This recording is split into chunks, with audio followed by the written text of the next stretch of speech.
Naomba nijikite kwenye mambo makuu mawili. Nikianza na swala la mikopo. Ni kweli serikali imejizatiti na imekuwa ikiendelea kutoa mikopo kwa vijana, lakini bado hatuwezi kutegemea mikopo tu. Najua ni ukweli mchungu, lakini lazima tuongee. Hatuwezi kutegemea mikopo tu katika kuwezesha vijana hao. Mikopo hii ili kijana aweze kunufaika katika kibiashara, ili kijana aweze kuwa na consistency katika biashara, ili kijana aweze kutanuka zaidi katika biashara, lazima tuwe na mfumo jumuishi wa ujasiriamali kwa vijana wetu wa taifa hili la Tanzania. Tunapozungumzia mfumo huo wa ujasiriamali, kwanza kabisa lazima tuwajengee uwezo, yani capacity building kwa vijana. Serikali inajikita zaidi katika kutoa mikopo ambayo kweli imekuwa ikitusaidia, lakini lazima tuwajengee uwezo vijana hawa ili waweze kupata elimu au mwanzo mzuri wa kuweza kuitumia mikopo hiyo.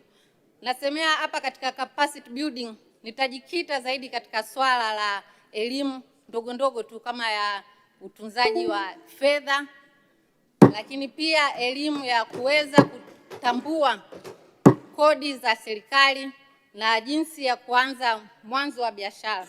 Hii itamwezesha kijana huyu hata anapoingia katika biashara kupitia mikopo ambayo imetolewa kuweza kutambua ni namna gani ambavyo ataweza kutunza kumbukumbu zake za fedha, lakini ni namna gani ataweza kukabiliana na kodi ambazo zitakuwa zinakuja.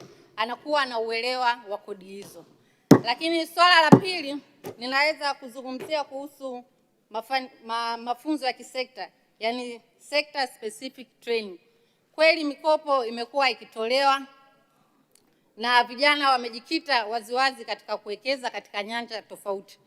Wengine wamejikita katika kuwekeza katika teknolojia, lakini wapo ambao wamejikita kuwekeza katika kilimo, wapo ambao wamejikita kuwekeza katika viwanda vidogo vidogo.